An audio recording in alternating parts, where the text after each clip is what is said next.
And before we start, we have this mixer here. The mixer here we have, it's a 5.5 liters of the mixer. It is found here at Topserve. You can find it here at a very affordable price. So when you need one, please come and have a look at it. Now we'll continue with our mixing. From the mixing, okay, we have this 1 liter. You have to thaw it first because it is a frozen one. Our cream has been frozen because it doesn't have the preservatives. So you'll have to freeze it when you're storing it. Now, we were thawing it in water since the time was a bit short, but you're supposed to thaw it overnight when you have to use it in the fridge. You thaw it in the fridge overnight and then you use it the next day. So we are going to whip this, and you're supposed to whip it at a low speed first until the foaming stops, and then you add to a higher speed. You add it to a higher speed once the bubbling stops. So we are going to whip it first at a low speed, and then we first have to whip it first.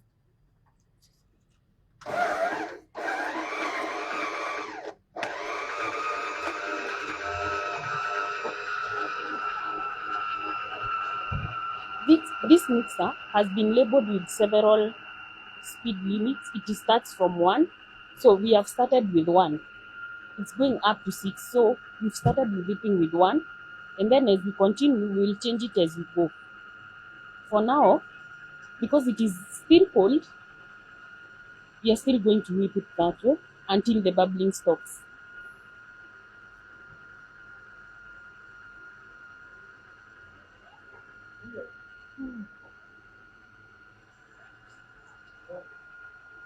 You can bring up the questions as you go. Yeah. So for how long will you be mixing at a low speed? Okay. At a low speed, because this one is so cold, it wasn't fully thawed. We are going to mix it until it forms a very consistent, until it goes back to liquid, complete liquid. But in normal cases, when it has left overnight in the fridge, you're supposed to whip for 3 minutes, and then you continue with high speed after the bubbling stops. So it mixes for 3 minutes? Yes. Until the bubbling stops. Stops. Okay, until it settles. At a slow speed? Yes. And then you whip it at high speed until it forms, until it fully stabilizes. So until it stabilizes? Yes. Does it have a standard time as to how long it should take? In normal cases, yes. 6 minutes max. 6 minutes max? Yes. That is the whole... Oh, sorry. I am saying it's a 6 minutes maximum speed. The normal cases, the normal time it's supposed to take when you're mixing, right from starting to the end, it's 6 minutes. Okay. And have you put the whole of the cream? Yes, the whole put 1 liter cream. The whole 1 liter cream. Okay, it's supposed to give 3 times. The volume is 3 times the normal volume, yes, after it whips. What capacity?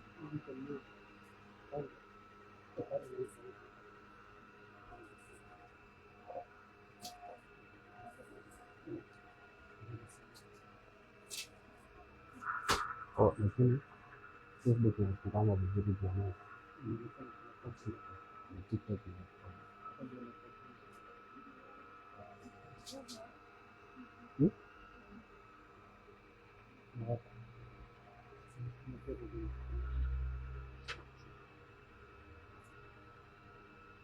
All right. Jane Katito from TikTok. Yeah. The mixer costs 14,500 shillings. Sorry about the mixer running. It will only be for 3 minutes. Yes, you've talked about thawing. Yeah. The cream. So tunaona maji hapa. Ulikuwa umeweka kwa maji?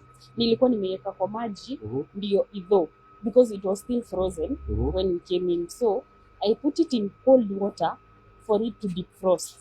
You have to put it in cold water, not hot. And how long did it take to cook? Okay, it took a maximum of 30 minutes. 30 minutes is enough. Yes, And in the first place, why was it stored in frozen state?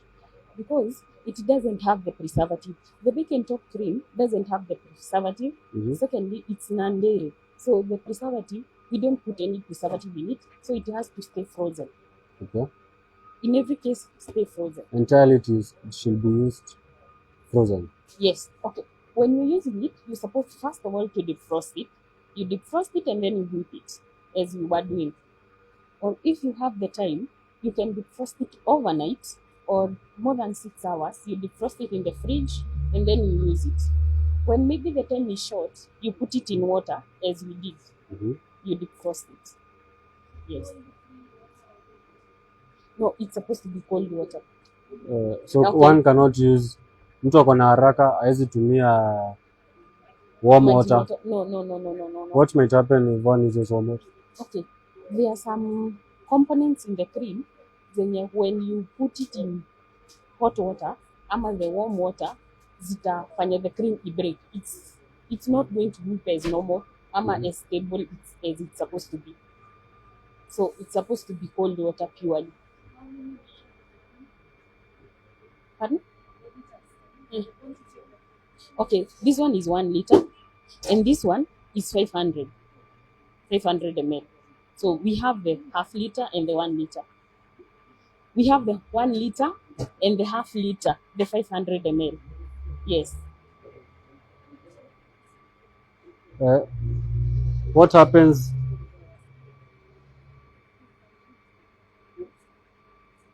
Okay.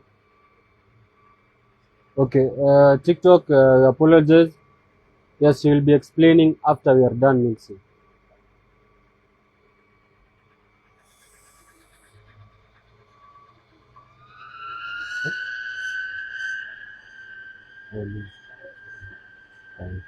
So, Anwar Josephat, you are asking about the price for each packet. It goes for 470 shillings for the 1 kg white whipping cream. 500 ml. 300 shillings for the small pack of the white cream.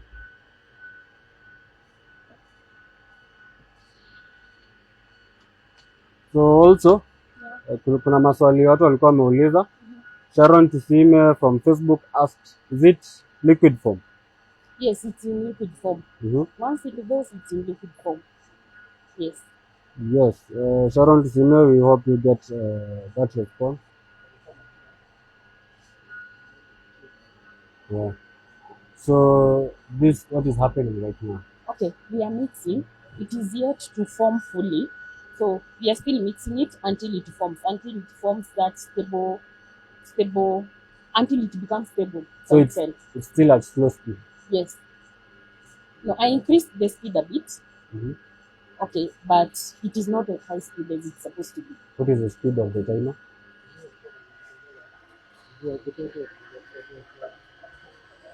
Please read it for me again. It's around 4, I believe.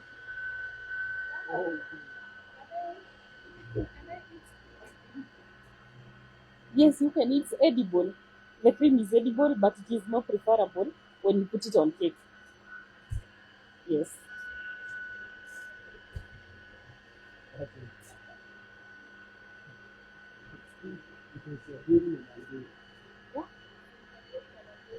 Now, the difference between the dairy and the non-dairy is, okay, our dairy cream is made more from the vegetable oil or the vegetable products.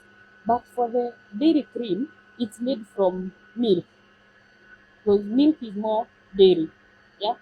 So ours is made from the vegetable products or vegetable oils. Yeah, so that makes it non-dairy. Or rather dairy free. Yes. And Anwar Josephat has asked, how many cakes can each packet cover? Okay, for the amount that you have used? The one I've used, the 1 liter, it covers the 4 cakes, 4 1 kg cakes fully. What about the small one? For the small one, it is the 2 cakes. It does 2. 2 cakes? Yes. What capacity does it transform into in terms of volume? It goes 3 times the volume. 3 times the volume. Yes. Okay, as you can see, it is increasing as we continue whipping it. Yeah. So it's supposed to give 3 times the volume. So one should do it until it forms. Yes. At Until it steady, forms. slow speed. Yes. Is there at a point where you will increase the speed?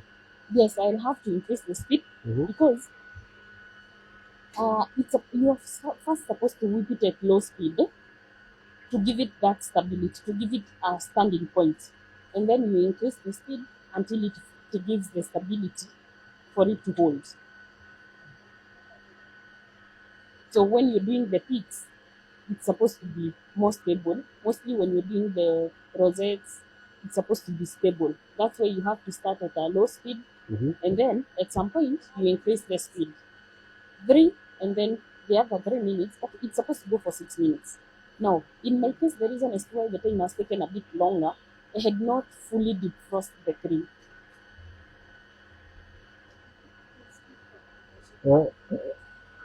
Now, we are going to check on the cream first. We are going to check on the cream on how it is so far. So you turn off it? Yeah. So you turn it off first? Yeah. So I think we'll do a recap of the questions because of our audience from TikTok. Yeah. So you'll tell us about everything that we've talked about. Yeah. Yes, from the prices. Topserve retails it, the small one, the 500 ml at 300 shillings and 1 kg at 470 shillings. You could tell us again about the volume that transforms into and the amount of cake that it covers. Okay, so this cream of ours, it's 1 liter. The one I've whipped is 1 liter. It covers 4 cakes. Yeah. 4 1 kg cakes in its normal form. Now, the half liter covers 2. The reason as to why I took it's because it had not fully defrosted, but it's supposed to fully defrost and then you whip. Now that one took a bit longer, but when you're doing it in normal cases, it's supposed to take 3 minutes slow speed until it gives itself that stability, and then when the foaming stops, you add another 3 minutes at high speed. Now, from that time, it's a 6 minutes duration. The mixing time is 6 minutes, and then it will be stable enough for you to decorate your cakes. Now, the other question was, sorry? The volume that it covers, how many cakes does it cover? It covers 4 cakes. 4 cakes? Yes. So it takes how many kgs? How many kgs of cake? Oh, it covers 4 1 kg cakes fully. So 1 kg covers 4 kg of cake? Yes. Jane Katito, I repeat, the mixer costs 14,500 shillings only. Sorry about the mixer's noise. How many liters is that? Could you repeat for Jane Katito? Okay, this one is 1 liter, and this one is 500 ml. We have the two. Yes. You had talked about the storage. Tell us about how you store bacon top whipping cream. No, the bacon top whipping cream, it's a frozen cream, first of all. It's non-dairy frozen cream. The reason as to why it is frozen, it's because it doesn't have any preservatives in it. So, you're supposed to freeze it. And then when you are using it, you defrost it either overnight or 6 hours. You defrost it for 6 hours until it goes back to being liquid. So if I'm defrosting it overnight, is it under the chiller side, or I just remove it from the freezer? You're supposed to put it in the chiller or the fridge until it defrosts. So it defrosts in the fridge? Yes. Not outside? No. Oh, okay. That is why when we were defrosting this, we had to put it in cold water. It is cold water, not cold warm. water. Yes. So what happens when I do it with warm water? No, when you do it with warm water, okay, it tends to destroy the cream itself, because one, it's supposed to stay frozen or cold all those. So when you put it in hot water, you're breaking some elements or some components in the cream which are not normally supposed to be broken. So it won't form the normal way it's supposed to form. Lishe Zuri from TikTok is asking cold water, fridge ama room temperature Room tap. temperature water. Just the room temperature water. So from the tap is okay. Yes. Then on the left, you're asking which country is this? This is Kenya. We are Kenya. We are in Nairobi, Kenya. Mix iko na kelele, ongezeni volume, you're sorry. What happens if it remains well whipped since it was previously frozen? Okay, when you're storing it after whipping. Also, let me combine a question. Yep. That question with another. Renee Abigail from Facebook had asked, can the cream be divided into containers and frozen and still keep fresh for use after a month or two? Yes, you can. You're supposed to put it in an airtight container. When you're doing it, if you have to divide it, you have to put it in an airtight container, fully seal it, and then put it back in the freezer. It will hold for even more than 2 months. Now, the other question was whether you can how you're supposed to store it after you have whipped it. You're supposed to put it in an airtight container and put it in the fridge. Now, in this case, it's not the freezer, it's the fridge. You put it in the fridge, but in an airtight container. It will take time. Okay, it will hold. You'll be able to preserve it in the fridge. Yes. So it can be divided and put in a airtight container for later use. Yes. That is after whipping. Yes. Or even Before. when you're dividing it from this case, when you divide it and put it in containers, you can store it in the fridge, but airtight container.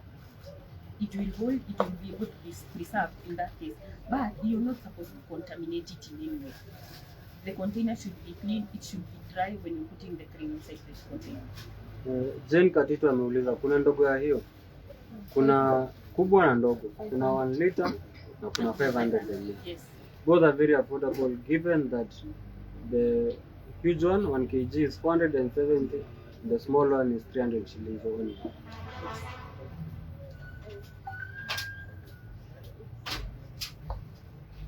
So Lishe Zuri is confirming, is it just stowing and no whipping? Hakuna process hapo katikati. Hakuna process. So it is, you just have to do it and then whip it. Just like the normal cream. The only special thing about the bacon top cream, it is that it is stored frozen. Stored frozen, no preservatives. Yes, no preservative. For those who missed the whipping, can you explain how you start from the slower motions up to the... Sorry? Someone missed on the whipping side. Okay. So kindly explain how you start. Okay. When you're whipping, when you first put it in the mixer, you're supposed to put it in the mixer. You put it at a lower speed, or rather the medium speed. You first whip it. You whip it until the bubbling stops, and then you add the speed until it forms, until it becomes stable enough. Yes. So Koifil from Facebook is says that she missed the mixing. Okay. So you could probably briefly explain it. From towing to the slow speed, high speed, the formation of the cream, the volume. The cream, after whipping this cream, it's supposed to give you 3 times the volume. So when we put it here, when you whip it, it's supposed to give you 3 times the volume. Now, when you put it in the mixer, you whip it at slow speed first until that bubbling stops. After it is stopped, you add the speed. You add the speed to a maximum speed until it becomes stable, completely stable. Yes. Out of curiosity, Naomi anauliza kama anaweza kunywa whipping cream Hauwezi kujua ikiwa ni kama maziwa. No. You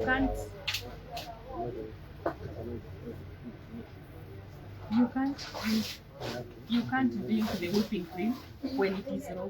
You first have to whip it and put it on cakes. It is supposed to be on cakes.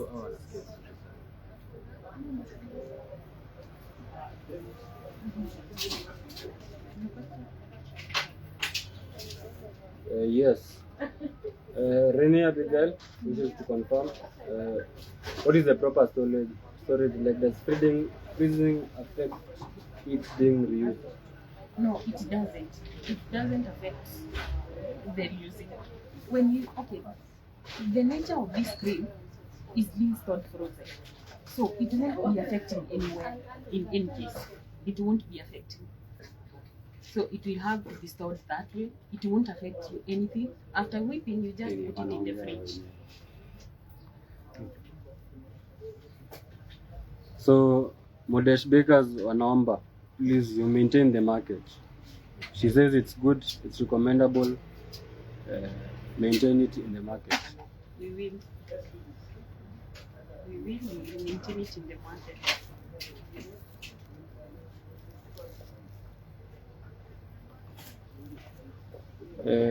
They know ana confirm kama hii ni ile whipping cream ya character development. No, Kama ume experience character development na this cream, that's why we are here today to showcase exactly from the manufacturers themselves how it should be used.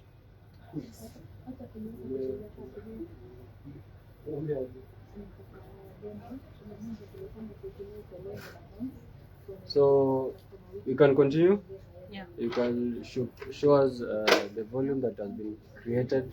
It is not fully formed, so I still have to whip a bit more. Okay, I stopped because of the noise. Now, for me to answer the questions first, so I still have to whip it a bit more. Now at higher speed until it gives me a full volume, or rather, the volume that I need and the stability. Alright. Yeah. So, cake mistress, we hope you can get us clearly now. It's not a trick. I think it's very straightforward, right? The Yes. process of how to use the can top whipping cream.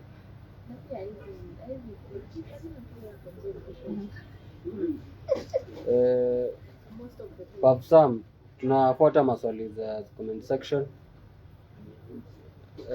Smart Baking Kenya are confirming the pink and chocolate one. What is the difference? Okay. This pink one, it's the white chocolate. It's the white cream. Sorry for that. It's the white cream.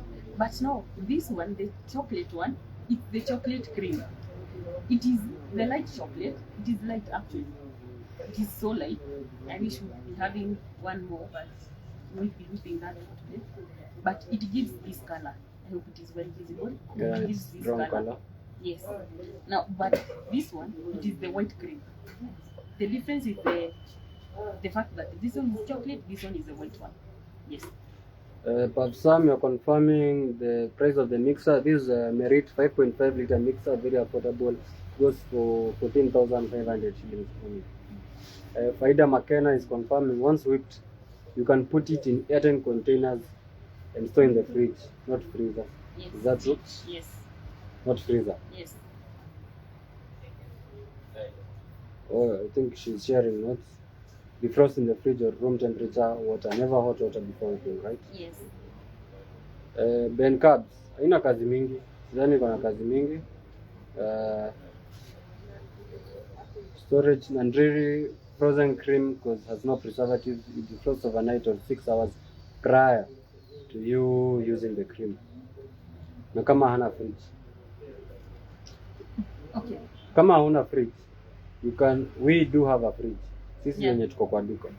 As Topserve, we have it frozen. So, if you intend to use the top whipping cream, please come when you know you are about to decorate and your cakes with whipping cream. Okay, so I'll continue whipping for No, now. about kama hana fridge. Any other comment? If at all you don't have a fridge, you're supposed to, okay, in that case, you can't use it per se. But at Topserve, they do have the freezer. So you just need to pick it frozen. Then you go use it, you go defrost it and use it. But you have to use it fully. If you don't have a freezer, you have to use it fully until it finishes. If you can't do the 1 liter, that's why we have the 500 ml one. So it can do. So for the freezer, for the fridge, The Topserve, they do have a freezer. Mirio Dylan, confirm tunasoma comments. We are filling every piece of comment and making sure that we answer every question. From Facebook, Yeah. I have a question. Kadogo ni 300, hiyo kubwa ni 470. Could decorate how many kgs? What is the capacity that will be covered? Okay, for this 1 liter, you will cover 4 1 kg cakes. 4 1 kg cakes fully. Yes, until the decoration, it will do. What about the small one, 500 ml? The small one, it will do 2. It's just the half. It will do 2 cakes. Ben Cabs were asking kama hiyo mixer ni 1 liter. Hapana, mixer ni kubwa, ni 5.5 liters. Only 14,500. Faida McKenna is confirming again, what is the difference between the brown and pink? The brown is chocolate whipping cream. The pink one is not really pink, it's white cream in pink packaging, and it's white whipping cream. Na kuna mtu alikuwa ameuliza about does it form bubbles when you mix, when you whip? No, okay. Once it is fully formed, it doesn't have bubbles. But when you start whipping, it definitely gives some bubbles. It gives some bubbles first, and then when you whip it completely, those bubbles disappear. As it stabilizes, the bubbles disappear. It's supposed to be smooth once you're done with the mixing.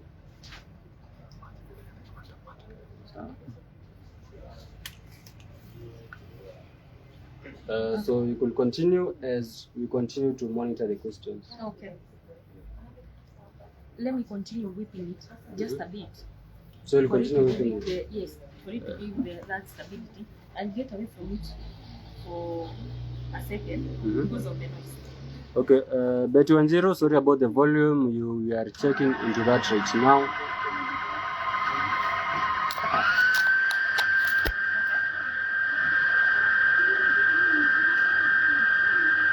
So you could probably tell us the inspiration behind making bacon top whipping cream. Yeah. And why you decided not to make it with preservatives. Now, the reason as to why this cream has been made without the preservative is because, one, being the non-dairy cream, it serves a lot of purpose to people with issues with the proteins. So it is very okay. That is why it was made as a non-dairy, the first thing. The reason is why it doesn't have the preservative. It is so that it can take longer, and the being fresh, it can take longer in the market and for everyone to be able to use it. That is why. And secondly, it is so unique because it is stable enough. That is the first thing. It is white. It has its own sweetness, so it's natural. Cake Mistress anauliza, she wants to know the brown box cream. Is it just brown or it's rich in chocolate flavor? It is very much rich in chocolates. So it has rich flavor? Yes.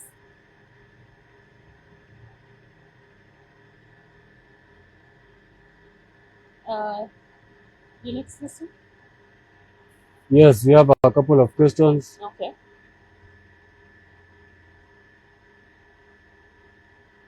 Could you explain? Yeah. We know you've told us about the volume. Yeah.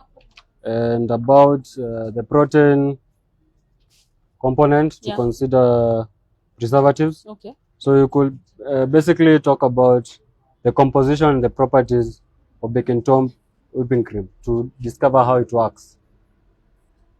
Sorry? Kindly repeat the question. What are the components of bacon top whipping cream?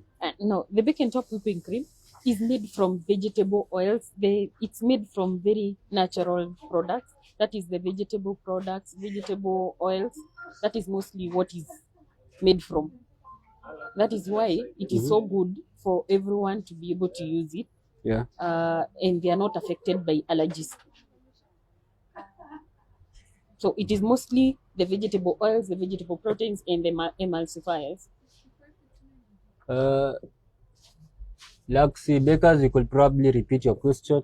There are very several. There are several questions that have come in. We might have missed yours. We apologize. Okay.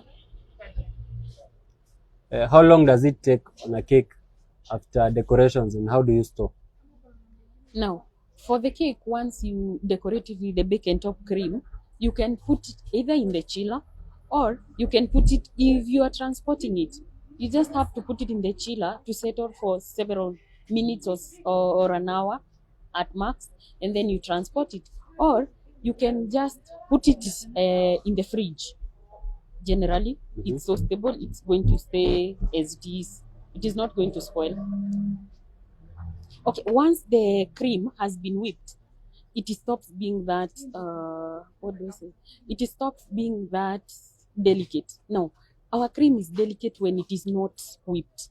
Once it is whipped, it is not delicate anymore. Yes. So, it being having decorated cake, one is guaranteed that they can transport it and it will be okay. Yes. You just have to have it chilled. Yes. You just have to have it chilled, and then you can transport it. Tuko located wapi? Do you have a shop in Mombasa?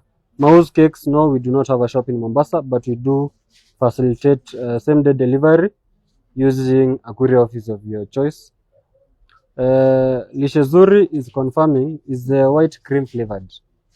No, it is not flavored. It is not flavored. It is not flavored. It is a pure plain cream. And are there any flavorings or additives that can be incorporated into bake and top whipping cream for unique flavors?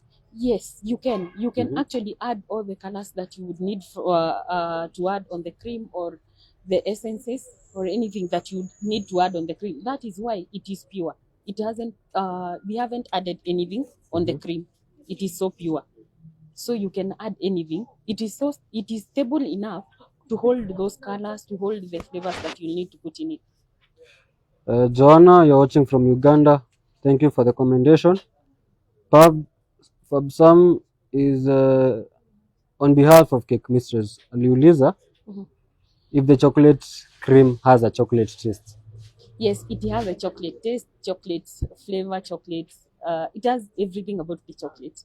So the color, the taste, the smell, everything. And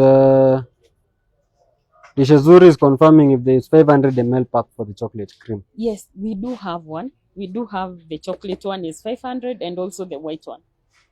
Sorry, I don't have it here as per now, but we do have one.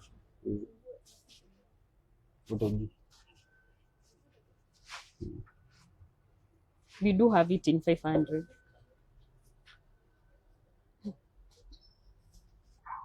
So Sugar Bell is confirming, in other words, the cream before whipping can never be stored at room temperature. No. Just put it in the chiller or the fridge until it defrosts, and then you use it. Cake Mistress is confirming. Yeah. Wewe ni baker. Umebake keki. Yeah. Ukadecorate na bake and top whipping cream. Okay. So nafaa kuambia customer eke kwa chila, eke kwa chila. Unaweza mwambia eke kwa chila, if at all anaweza access the chila, ama kama haezi access the chila ama hana fridge for that time, anaweza iweka kwa meza or store it in a place where it can't be contaminated, and it can stay overnight. Bila kukaa kwa fridge, it is still okay, but we would recommend to be in the chiller or the fridge for good results.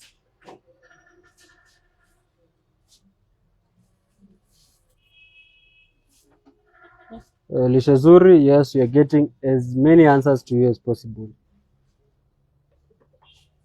Yes, I think you can continue. Okay, fine. So we'll decorate one cake with this cream. We just have to decorate one for now. No. Can't you decorate two and have one with color, the other one white? Oh, the other one without, sorry. Yeah. The other one without, we can. Now, and you I wanted to show these soft peaks. Just sorry. When you whip it, it's supposed to give the soft peaks as we are showing here. They are supposed to be this soft. so that you can know it is stable enough or it can hold when you are working with it. So it Yes. has soft peaks. peaks, very soft peaks. Modesh bakers ask, what is the remedy of cracking of the cake after you have decored with it? Also, cake ikilala kwa fridge itakauka.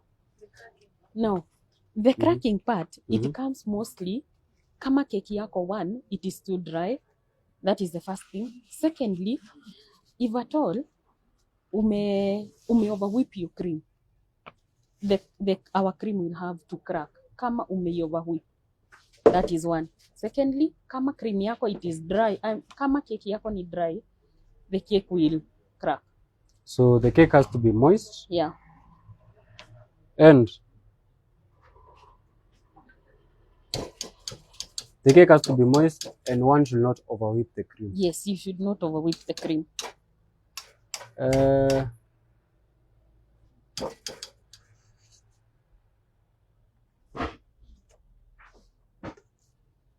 Cake mistress, you had asked about the wholesale price. So we do wholesale pricing for 12 pieces at 5,400 shillings.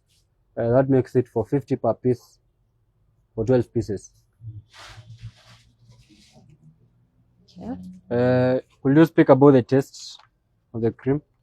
Now, the taste of this cream, one, it has its natural sweetness. That is the first thing. Secondly, it's smooth to taste. So it has that natural sweetness, smoothness. So it is so good. I would recommend any baker to use it. And how stable is baking top whipping cream? Can it hold its shape for decorating cakes and desserts for long? Yes, it can hold. It Mhm. is so stable. Okay, once you whip it, so long as you whip it to a stability, to a certain stability, to give those soft peaks, it can hold. It can hold your cake for you to decorate, for you to do your cakes, your the other things you're calling them. Sorry. Pardon? So it can hold both for cakes and for all the pastries that you need to decorate. Okay. Yeah. Cake mistress has a question and asking, does coloring the cream affect the texture or anything? Texture. No, it doesn't. It doesn't. So coloring the cream does not affect No, the texture. The texture. It still remains the same.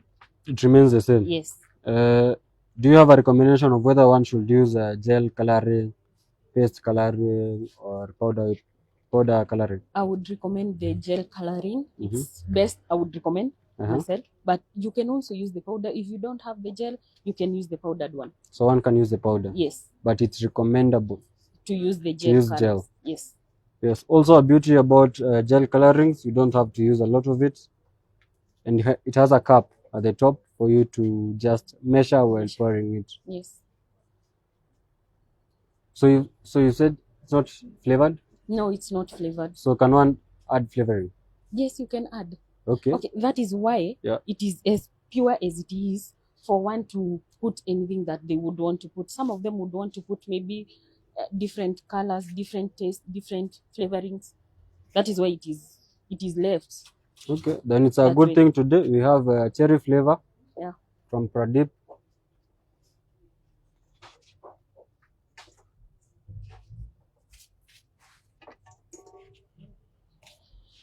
Yeah, so Yes, we'll be we have this flavoring. one. Yeah. So you can add flavoring and color to your cakes without affecting the texture. Yes.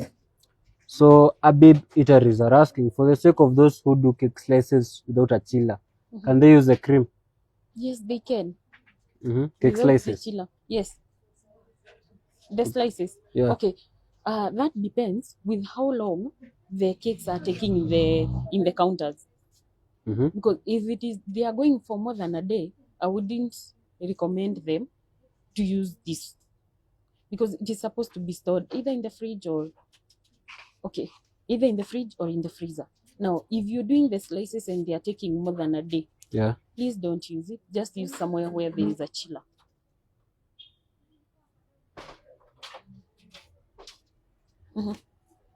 Your next question. Na Murende is confirming au kadogo ni how much na inaweza tumika kubake cake how many kgs? Now, this one is 300 bob. Inaweza tengeneza 2 cakes, 1 kg cakes completely once you whip it. 2 1 kg cakes. Yes. Masigato watching from Mango North. Thank you for joining us.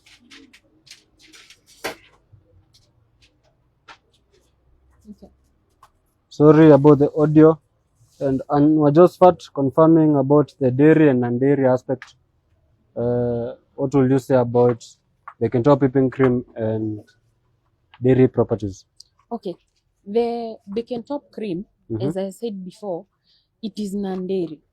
It is made from the vegetable products. It is made from vegetable oils, generally vegetable products. So it doesn't have any milk in it. It is good for everyone, either who is lactose intolerant or the person who can tolerate the lactose. So it's good for everyone. Yes. Some, so you have confirmed that you can actually use the cream for cake slices. And Jackie J's Cake Haven, thank you for your questions. Anauliza inaweza shika black or red vizuri? Yeah, inaweza shika. It is pure white, so inashika the colors vizuri sana.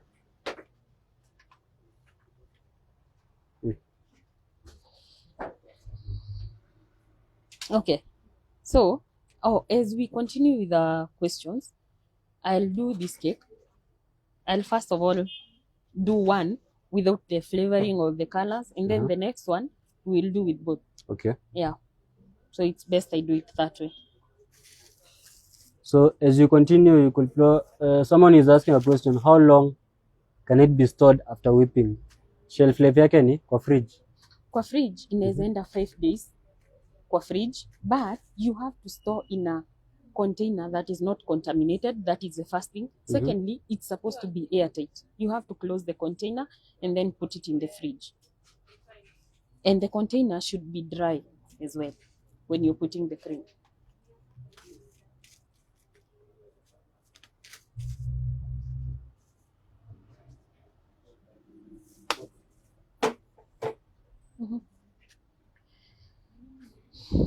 So can one use it with ice cream?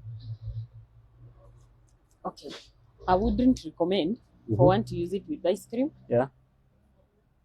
But people do use, but I wouldn't recommend.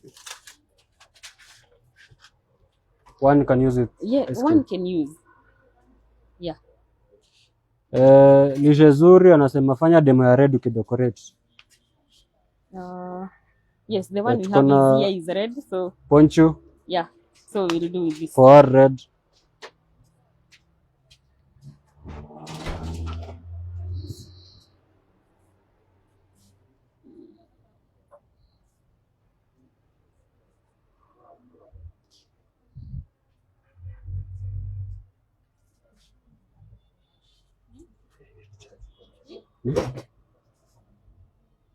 So we'll just decorate this first with the cream as it is, and then we'll add the color and the flavor. The flavor we've been given is the cherry flavor, so we'll do with that. Okay.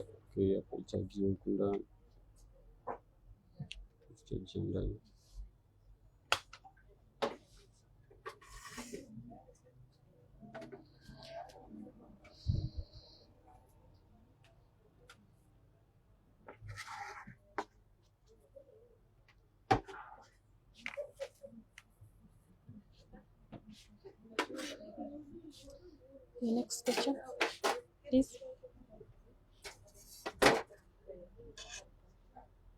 Audio is gone. Sorry about the audio. I think tumerudi tuko sawa. Please confirm.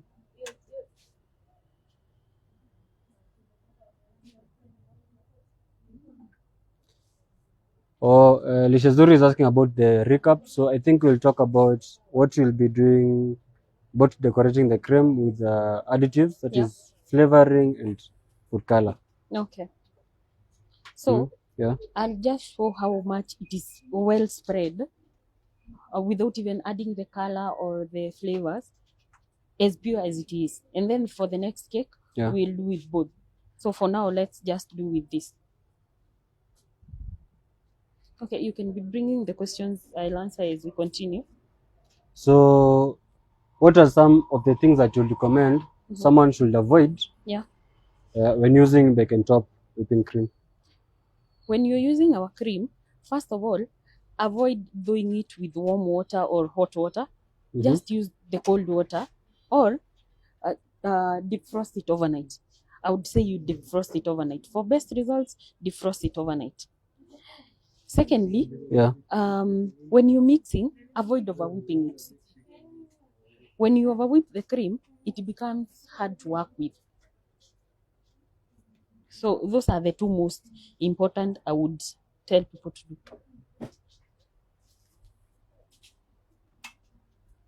Okay. So one should avoid over whipping. Yeah. Nini ingine? Defrosting, we're supposed to defrost either kama it ni the time is short, defrost with cold water, not hot water. When you do with hot water, you're spoiling the cream, and you can see how much it is easier to work with it. And Jackie J anauliza, how do you know you've overwhipped or underwhipped the cream? Okay, when you overwhipped your cream, it will be hard to work with. Now it will have a lot of air bubbles when you are working with it.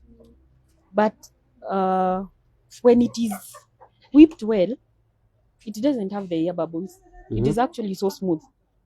When you have underwhipped the cream, haitakuwa stable. It won't have those soft peaks. That is the first thing. Secondly, it will run out of your palette knife when you are working with it. So it won't be stable at all.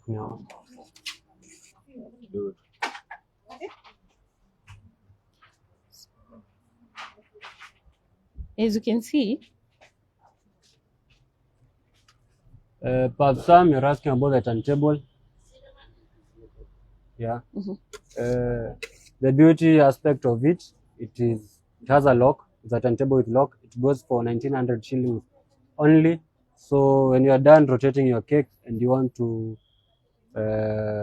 decorate your cake without movement, you can lock it. It has a lock on the sides. And Liz Delights alikuwa na confirm shelf life yake after whipping ikiwa kwa fridge. Ikiwa kwa fridge, in an airtight container, airtight non-contaminated container, ni 5 days. It will go for good 5 days. And then when you want to recover it, you just have to beat it with a spatula, and it will be back to normal. You'll be able to use it.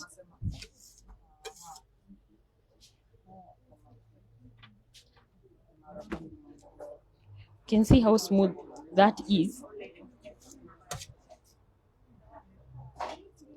So after whipping, you've said 5 days? 5 days in an airtight non-contaminated container. In the fridge, chiller, freezer? In the chiller or the fridge. The chiller or the fridge? The fridge, yes. So the only moment that you put bake and top whipping cream in a freezer is before you use it? Before you whip it. Once you whip it, put it in the fridge. Pavsam asking about the cake turntable. The cake turntable is actually plastic and durable plastic. A 12-inch size. Lishe zuri, probably kama hatujajibu swali unaweza tukumbusha.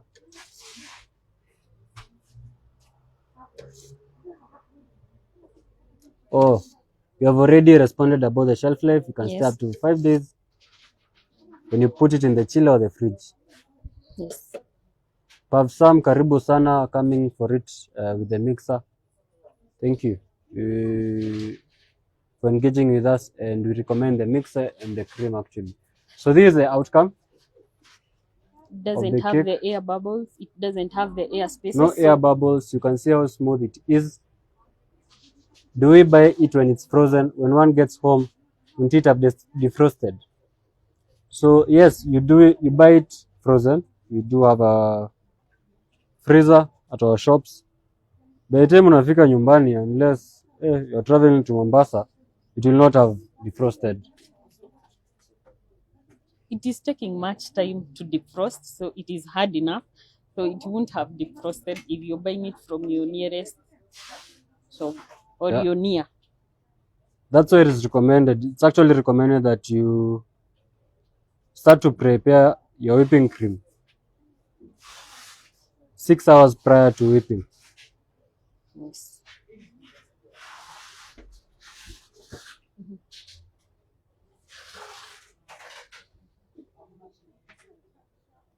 Okay.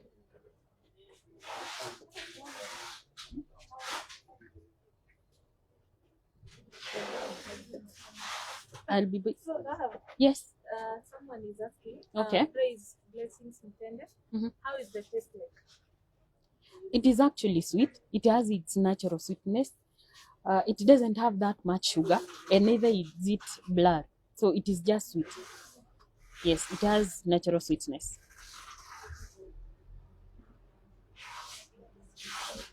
Mercy Mshai. Mhm. Once the cream is open, Yeah. the remaining one in the freezer, not whipped. How long will it take? The remaining one, you're supposed to fold back the container completely, or seal it here, and then put it back in the freezer. It can go as long as you would want it to So I go. don't fold the container up to where the cream is. You can fold it back, or you look for an airtight container that would fill where the cream would fill. Okay, I would advise you look for a container that would be the exact size of the remaining cream, and then you put it back, you seal it, and you put it in the freezer. So the normal fridge containers, the plastic ones. Yes, but so long as it is you completely seal. So is the cream sweetened? It has its natural sweetness. So it has its natural sweetness, so yeah. But you can also fold, actually, as I am doing. It is so foldable, so you just fold it. You either put tape or something and then put it back in the freezer. It will work, because this is the 1 liter and I've folded it back to a very small size. Yes. So someone from Uganda is asking whether the product is available in Uganda. For now, it is not available in Uganda. Mm-hmm. Yes, but with time, we'll get there. So Lishazuri, you've confirmed, yes, you buy it from us when it's frozen. So Rahab, Yeah. question from Rose, Jen Rose Mwendwa. Yeah. I noticed during using sometimes it tends to dry. How do you make it smooth again? Now, if you want to make it smoother, either you can beat it back with a spatula, or you can add some other cream, other unwhipped cream back. You whip it. You don't have to beat it with the mixer. Just whip it with your spatula, and it will be back to smooth. So after the mixer, there's no going back to the mixer. No.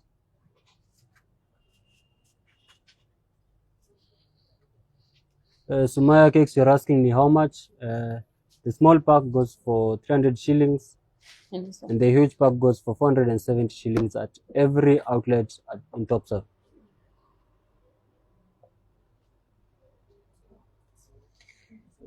You haven't answered your question. Where you can get it around Zimmerman? Yes, in Zimmerman At Ambience.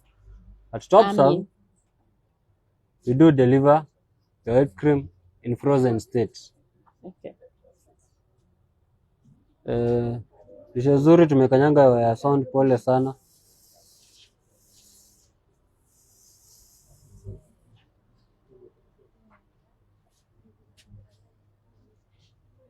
Yes. Okay. Yeah, you can continue. Yes. So it would.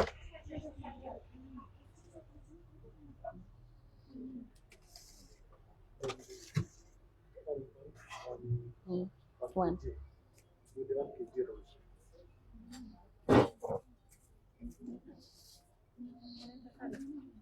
Yeah, ninataka kuweka color, the red. Yeah, they were asking whether it will be able to hold the color red, so we'll do. Hata shika ni charge ama nini?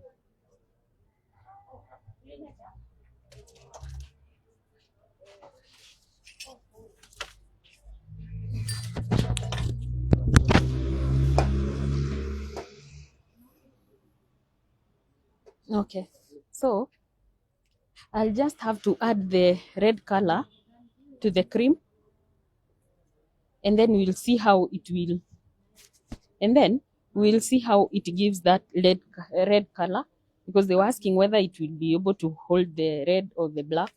The red, we'll do it as experimental here. We'll put it and then we mix. We see how much it is giving.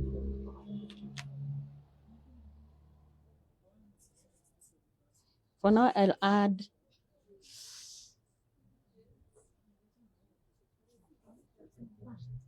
the color when it's still dry, and then we mix it.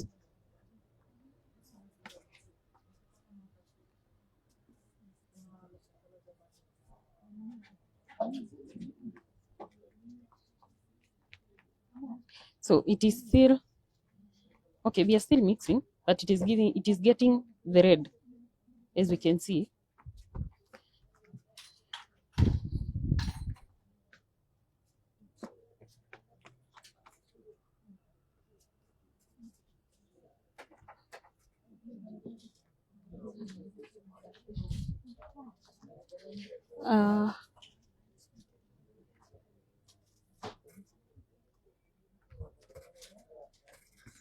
We add some more color.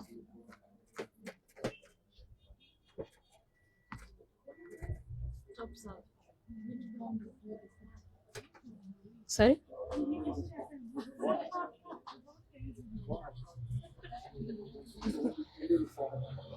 Oh, 4R. Okay, the color I'm using is 4R. Yes. That is a still Oh, raspberry. from Pradeep. That is powder whipping cream. No, sorry. That is for our poncho. For our red from Pradeep. Powder with color. Okay, one thing about our cream, it doesn't change the taste. It isn't affected by the taste. It isn't affected by the color when you continue adding more color. Mostly when you're doing it with 4R, it is still sweet.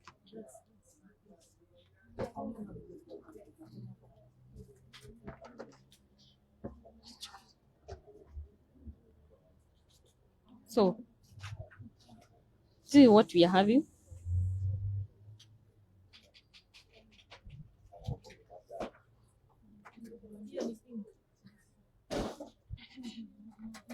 See pink. It is not pink. We have used the 4R poncho color. So it's not pink. This is what we have.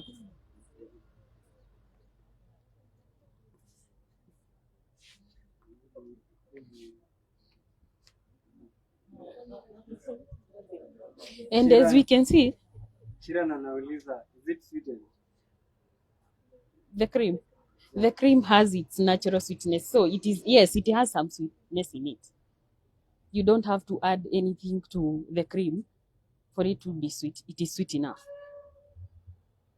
Masi Mshai ana confirm once the cream is open, the remaining one in the fridge, not whipped. How long will it take? Okay, you're supposed to take it back in the freezer. You put it, the unwhipped one, you're supposed to take it back in the freezer. And how long will it stay? So long as the container is uncontaminated and it doesn't have any air in it, it can go for the longest time. Month, yes.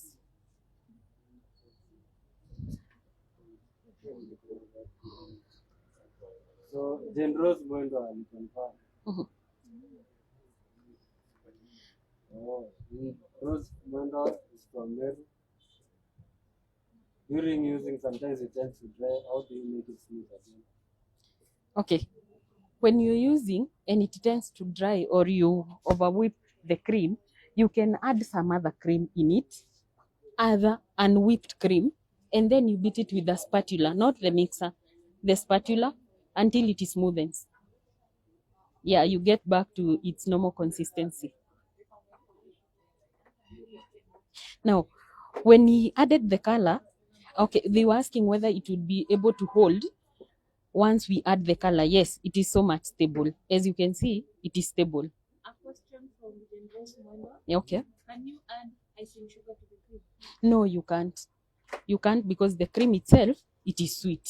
That is one. Secondly, once you whip it, it is stable enough to hold on its own without adding anything on it. Yes.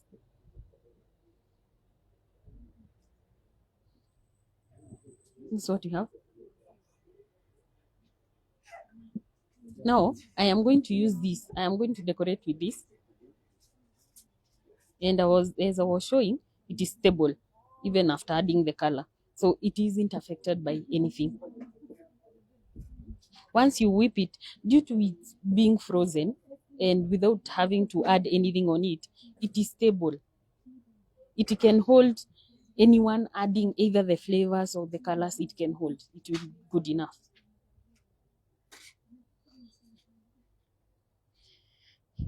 To your next question, please.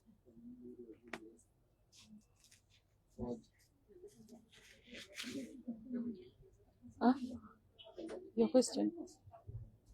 Okay.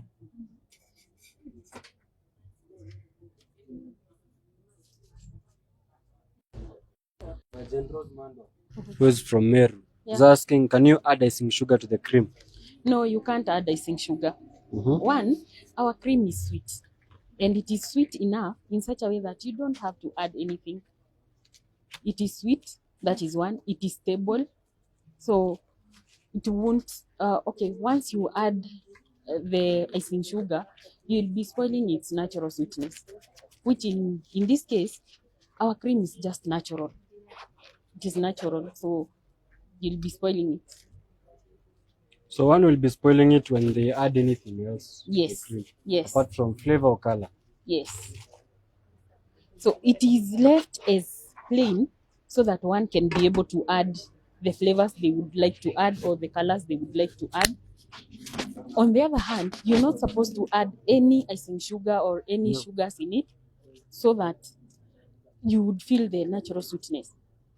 Okay, even after I added the color, the match color I added, our cream didn't fail to be sweet. It is the sweetness remained as it was. So we are going to decorate this one with the red. The red we are having here.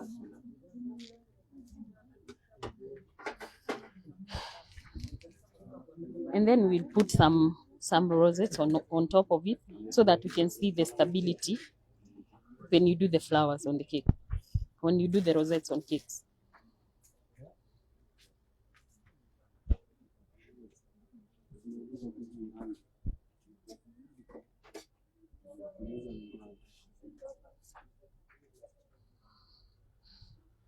Okay, next question.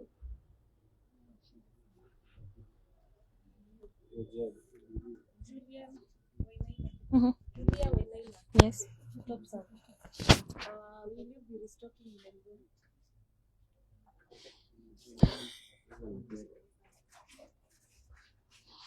Njoro?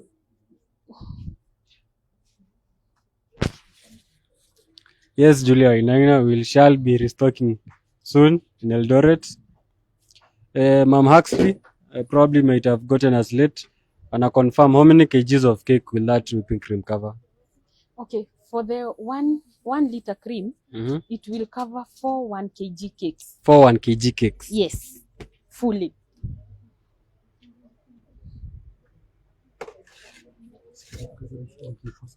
We still have a lot of it here, even after. So, will deep colors be possible with that cream? yes, it will be possible. And Like black or the red, yes. Yes. so what will you say about using different types of food coloring like gel and powder? I would mostly recommend about the gel color. Gel color is recommendable. Yes, because you can easily work with the gel color, and it has even the tips. You don't have to struggle with the gel color. So I would recommend with this cream, use the gel color. But you can also, if you don't have the gel one, you can also use the powdered one, as you are doing. So as you had it, gel color and paste colors from Sugar Flare, they guarantee deep color, and we have a variety. Even red shade has a variety. There's super red, there's red. There's a variety of red colors. When it comes to red, it's like extra when it comes to Sugar Flare paste colors. Then there's powder. You might, not necessarily, but you might struggle with powder food color. So we do recommend using gel food coloring.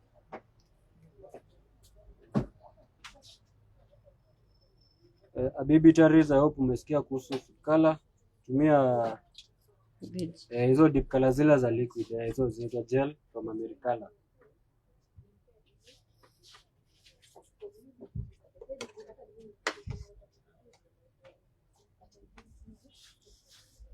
Okay. Yep, to the next question.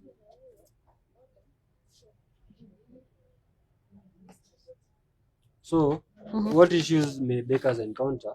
Yeah. And how can they remedy that situation? Mtu Okay. anaweza kuwa amefanya nini akakosea, na atafanya nini akosoe makosa yake?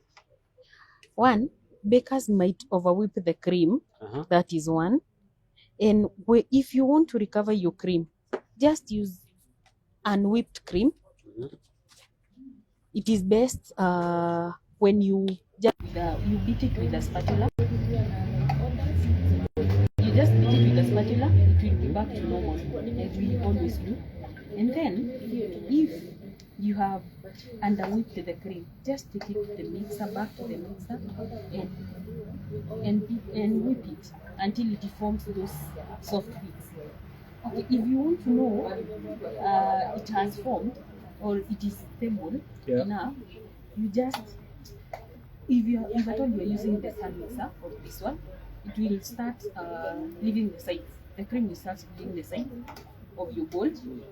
So that is when you know your cream is stable or your cream is ready for you to take it out of the mixer.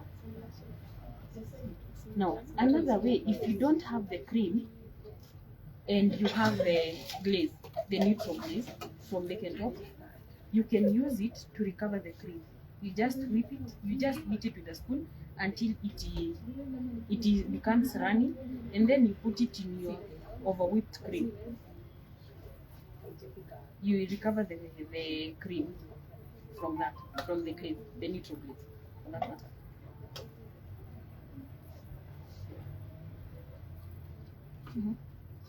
I hope I've answered that one. Yes, and if there is any other questions that people may have, we welcome every other question.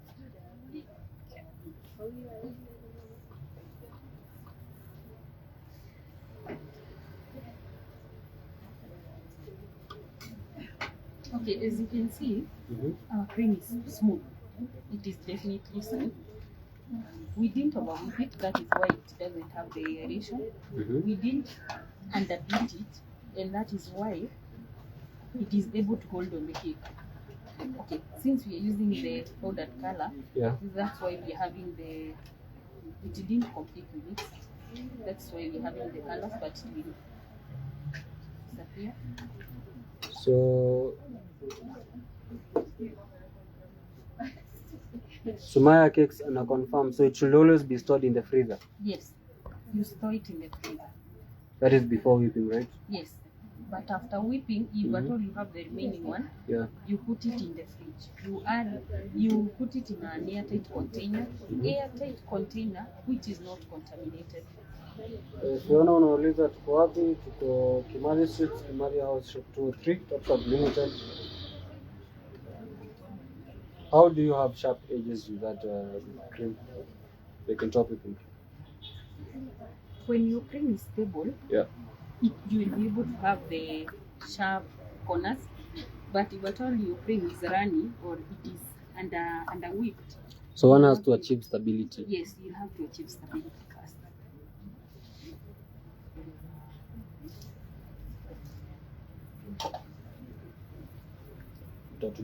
Utatufanyia edges na hizo nini? Ni sawa. I think Top. That's okay.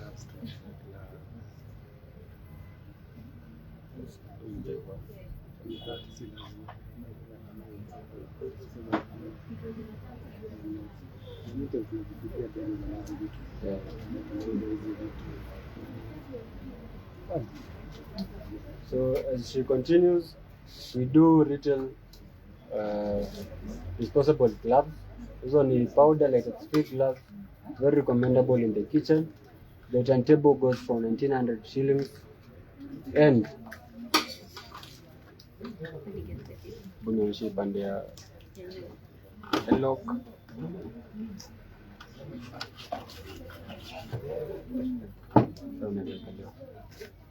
So turntable has a lock, goes for 1900 shillings. Yes, na pia tuko na hizi stainless steel mixing bowls.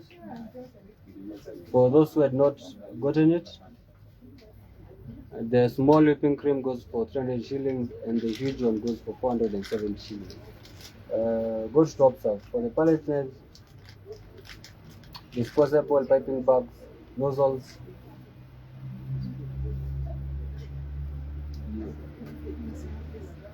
Pia tuko na sauna.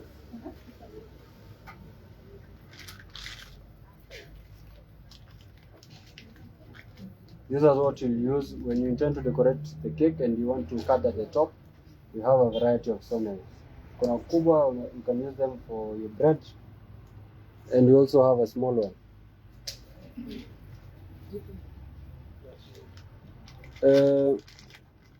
Rahab, Kevin is asking how long can the cake last once covered with the cream?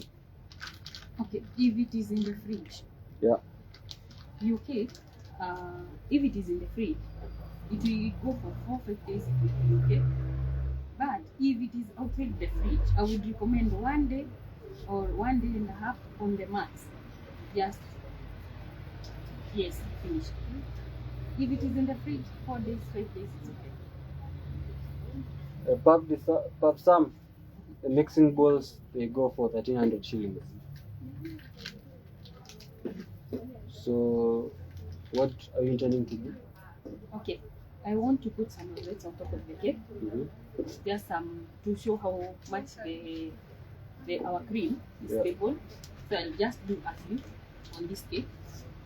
What nozzle tip are you using? Okay. For now, I am using the It's written. Yes, the 1M. I'm using the 1M, which is here.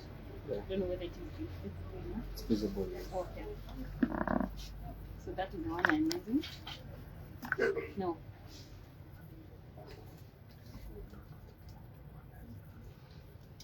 Okay, to show how much it is stable, let's see how smooth it is. One, it is smooth, it is stable, and it is white, pure white.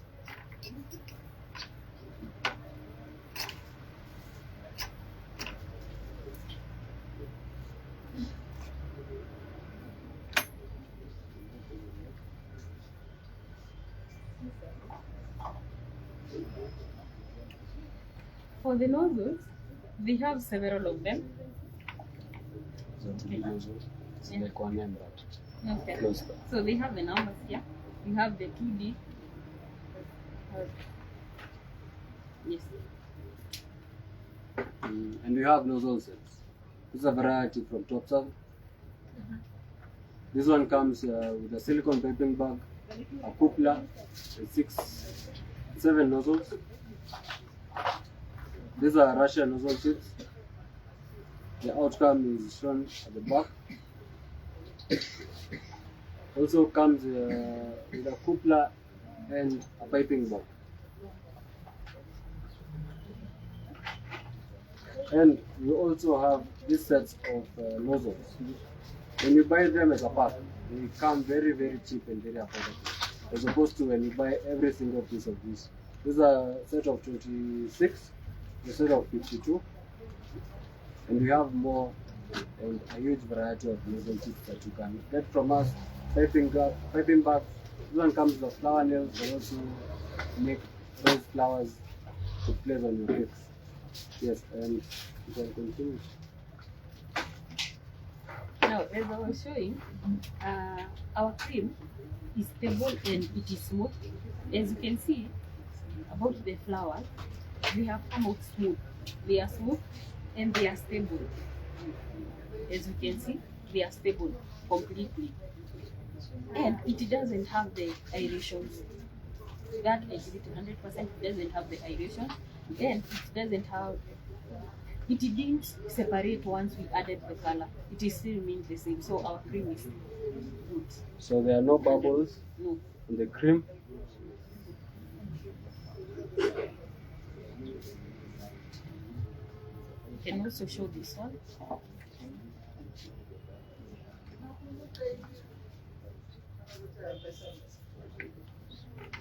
So for the two, yes.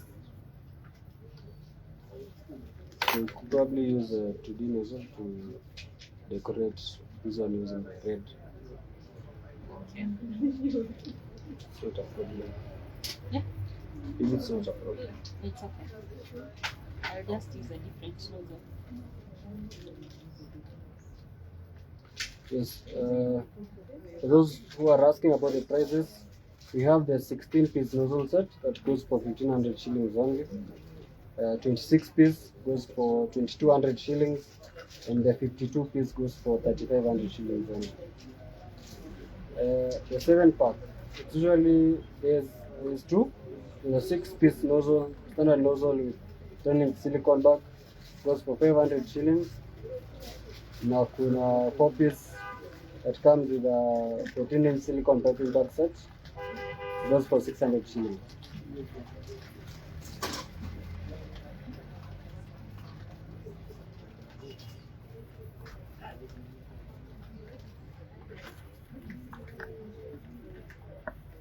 Kevin Chavera alikuwa ameuliza how long can the cake last once covered with the cream? In the fridge, if it is in the fridge Yeah. or the chiller, it can go 4-5 days. But if at all it is outside the fridge, it can go 1.5 days. If you're leaving it in open air, it will be 1.5 days. 1.5 days. Yes, because our cream doesn't have the preservative. So I would recommend you just put it in the chiller.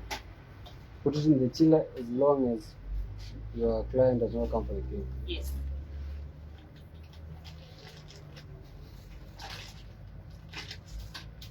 So one for some ulikomuza kuhusu mixing bowl ni 1300 if you're not getting it. The rate mixer, the one which is being used at the moment, goes for 14,500 shillings only.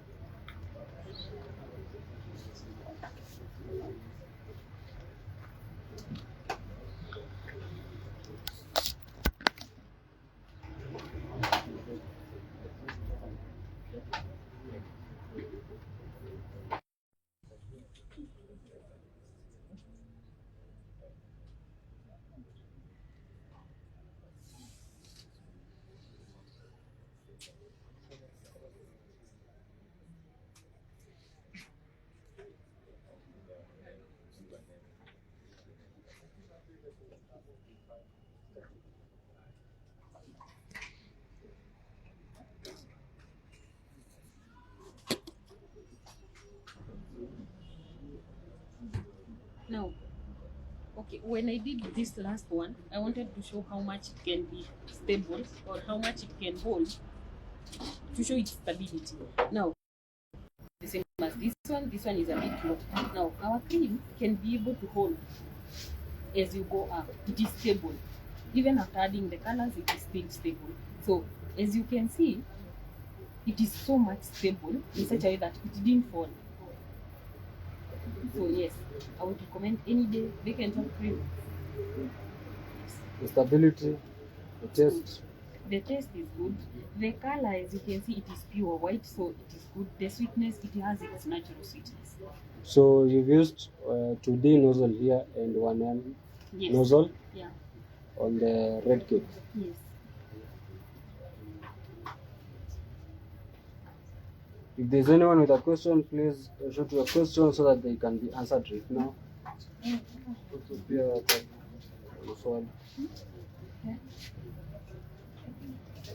Yeah, I think we are done. So Show them the remaining cream. Okay. The remaining cream, we have all this cream. That is why I said 4 cakes. We have all this cream and the remaining one. This is a lot of cream. And I am sure this one can cover 2. Even after doing the cake, we still have a lot of cream here. So yes, 4 cakes it will cover. 4 1 kg cakes it will cover completely. So Grace Ndirango just joined and she's asking, what's the name of the cream? How much does it cost? Grace Jirango, this is Bacon Top whipping cream. The huge pack goes for 470 shillings only, and the small pack This one. goes for 300 shillings only.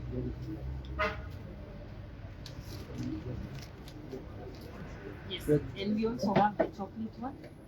We also have the chocolate one. And there are 2 flavors of Bacon Top. There are 2 varieties. There's one chocolate and there's one white. One.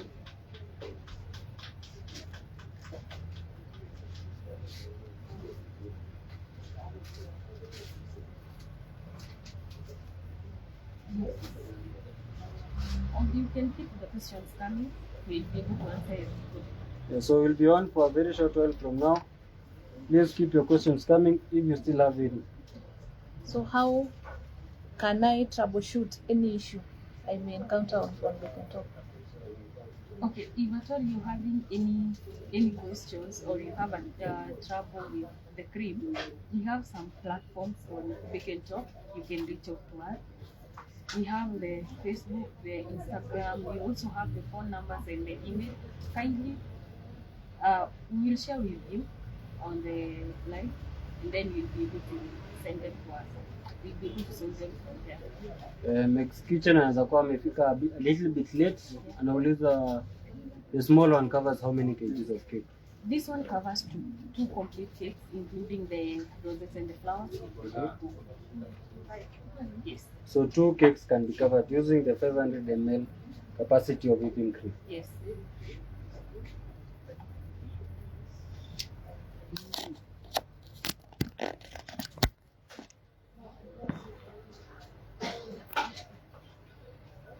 Kevin Chavera, who might have just late, is asking, is the cream dairy or non-dairy?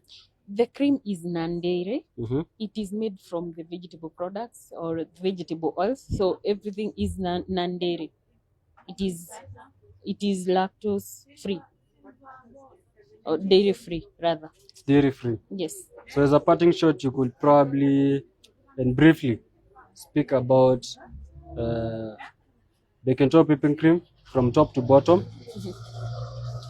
You could tell us about the storage, whipping, stability, using it, flavoring, coloring. Okay, so the Bacon Top cream is a non-dairy cream. It comes in 2 forms, in 2 different flavors. It has the white one and we have the chocolate one. For both of them, we have the 1 liter and we have the 500 ml. Okay, our cream doesn't have preservatives, so it has to be stored frozen. You have to freeze the cream.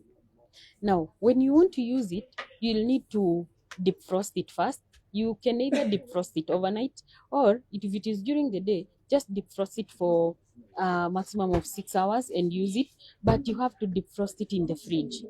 If at all the time is short, you just put it in water as we had done before. You just put it in water until it defrosts completely, and then you whip it. When whipping it, you first start with the medium speed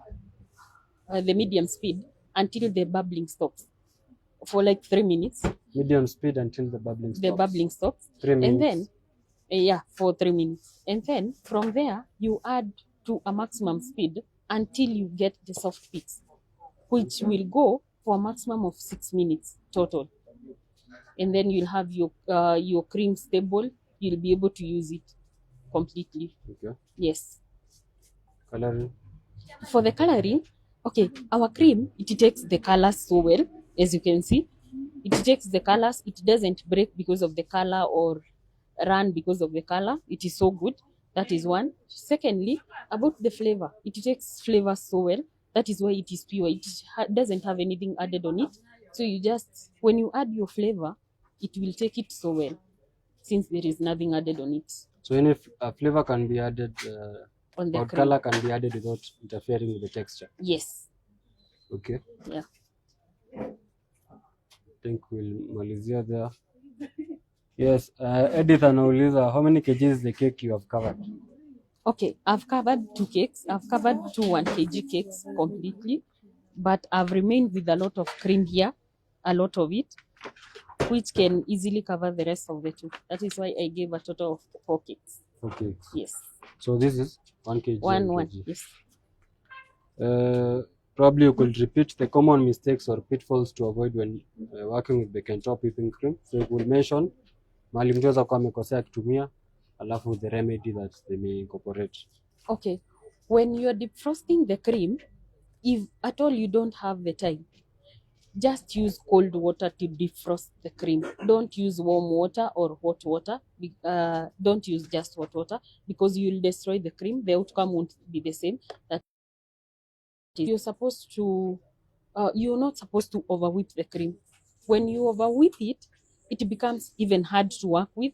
It gets a lot of aerations, and that is why, if at all you find yourself having overwhipped it, you should either add another unwhipped cream and just beat with a spatula, or you can add the neutral glaze from Bake and Top. When you add it there and you just whip with a spatula, you get back to your natural or the smooth texture of your cream. So when you're recovering, either use the neutral glaze or use another cream which hasn't been whipped, and you'll get back to, okay, that's the remedy I would give. What could you say about cracking? The cracking part, when you overwhip your cream, okay, that's why it cracks. So you're not supposed to overwhip. Yeah. And another thing, when you, okay, the reason as to why the cakes mostly crack is because they are too dry. Use sugar syrup, they won't crack. When your cake is moist enough, the cake doesn't crack. Lishezuri, we hope you got the necessary responses about summary of Bake and Top whipping cream. Kama iko swali tafadhali uliza. We are coming to the end of this live demo today. Yes. Thank you.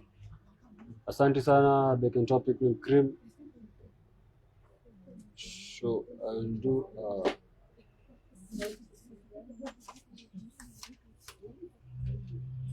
close.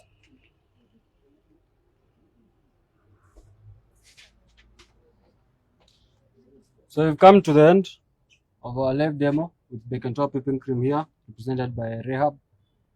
This is Topserve Limited, your baking solution partner and your reliable supplier of cake decorating accessories and baking equipment. Today we are doing Bake and Top whipping cream demo. We have every accessory that you may need to use with whipping cream. We have nozzles, we have saw knives, we have palette knives. We have a very reliable mixer that goes very affordable. 5.5 liter mixer goes for 14,500 shillings only. We have a stainless steel mixing bowl that goes for 1,300 shillings only. We have nozzle sets that are very affordable when you buy them as a set, as opposed to buying one at a time. 16-piece nozzle sets, 26-piece and 52 pieces. Pia tuko na decorating accessories, tuko na icing combs, tuko na scrapers and every other thing that you may need. So welcome to Topserve. Thank you for joining us today and thank you for interacting with us. that is the end of our live demo today. Let's still talk about it. So this is a topping that you can place on your cake. This is an edible print that we do here in 4 different sizes, 4 different prices, from as low as 200 shillings only. This is an A6 size. Akimalizia, na pia kama uko na swali kuhusu this topper, this edible printing, she'll be placing it on the cake as you close. So if you have any question about edible printing, please ask now, and you can reach our Nairobi branches via WhatsApp. Our Kimathi branch on 0722 329064, and our Accra Road branch on 0726 924 788. Thank you for joining us. Muwe na siku njema, and please use bake and top whipping cream. And she talk about their cake. I welcome her to talk about your cake gel, how to use it, and every other question that you may have at the moment. Okay, so when you talk about the cake gel, our cake gel is used in baking of the cake. You're supposed to put it when you're putting your eggs. You add it when you're adding the eggs. You mix it with the egg until it completely dissolves, and then you put it in your butter, cake butter, and then you mix. Generally, the cake gel is used to moisturize the cake. That is one. Two, it gives the size. It increases the volume of the cake. Most of the time, the cake it gives another size rather than the normal we are used to. It increases the size a bit more than the normal. So I would recommend for anyone to use the cake gel because it gives the moisture that is supposed to be on the cake, and it helps the cake retain the moisture. We also have the glaze, we have the ganache, we have the cream, and we have the premixes.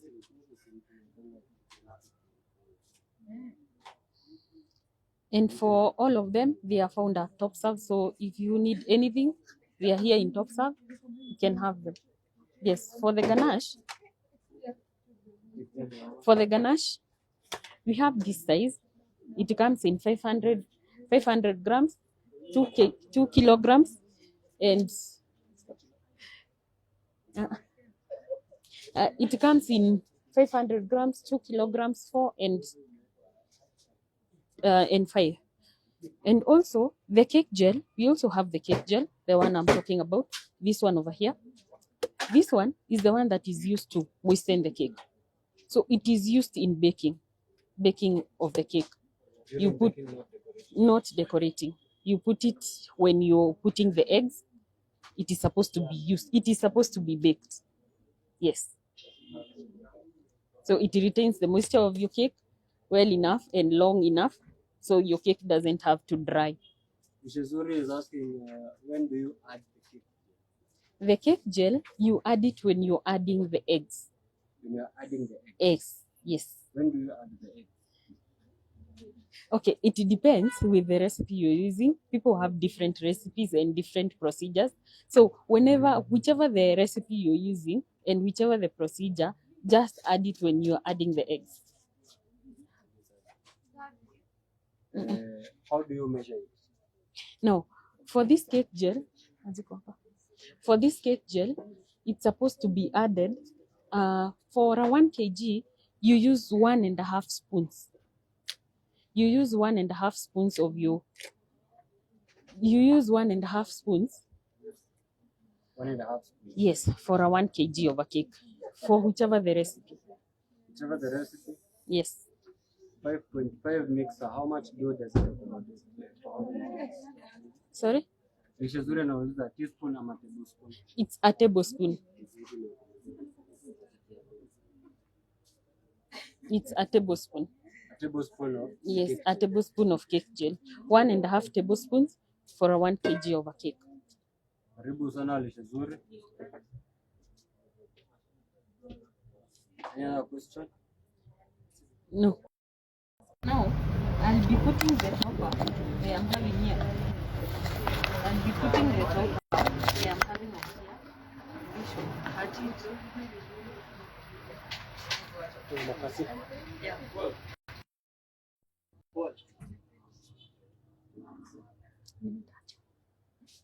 Nimetaja. Some scissors.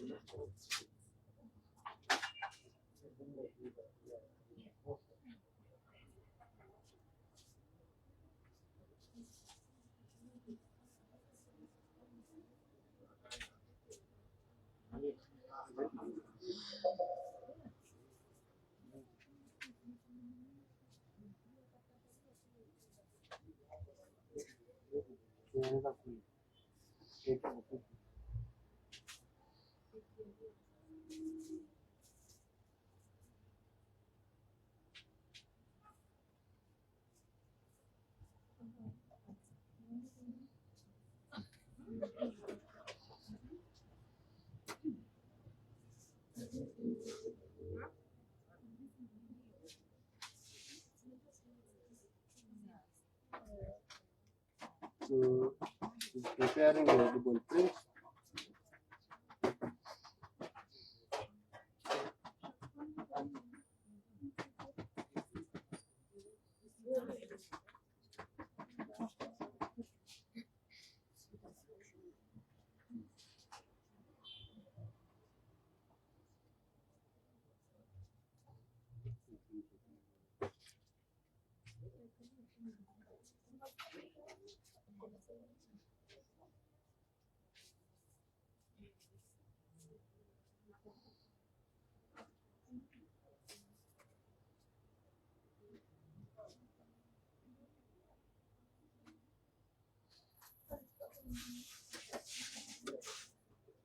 They have the same.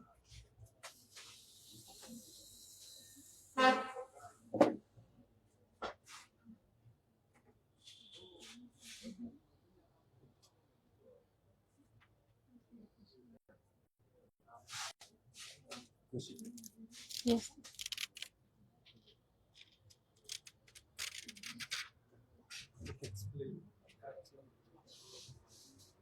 So Okay. how have you prepared the edible print? Now, for the edible print, I first cut it. Okay, you can cut it to whichever the shapes that you'd want, since they come with different spacing, as you can see here. Now, you can cut to whichever the shape you would want. If at all you want this space, the stars to remain, you would do the same, remove all of it. Or you can cut with the round, just use any shape, and then you peel the paper from the back. Before you place it on top of your cake, you have to peel the paper on the back of the print. Yes.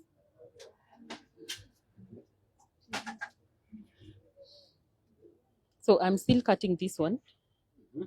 I won't go with the star, so it will be round, so that it will show the whole stars and the name itself, it will appear. And then I'll have to peel the paper from the back.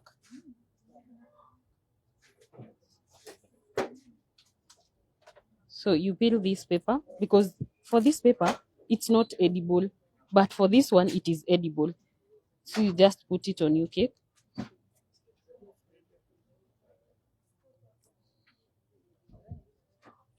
Like I've done there. Very nice. So this is a Spider-Man theme cake given by the edible print. Yes. Now, Topserve me just about the mixer. It can accommodate 1.5 kgs to 2 kgs dough, given the type of recipe that you have. So you can cut to any shape. Now, for the first one, I've cut it as a round. For this one, I've cut it as a with corners. But after peeling the paper and putting it on your cake, since my cake is white and the printing itself is white, it will still take the color. It will still take it.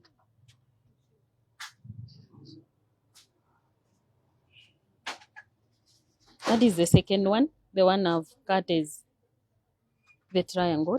and the first one is round. So yes, that's what we have. This edible print that we do here at Topserve. We have 4 different sizes: a 6 at 200, a 5 at 300,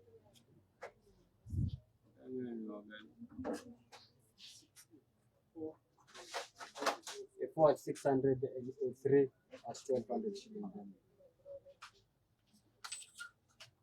Yes. I think we are done for the day. Thank you for joining us and interacting with us. We hope all your questions got answered. Na kama kuna swali hujajibiwa, feel free to visit our shops and follow us on social media and ask any relevant question that you may have.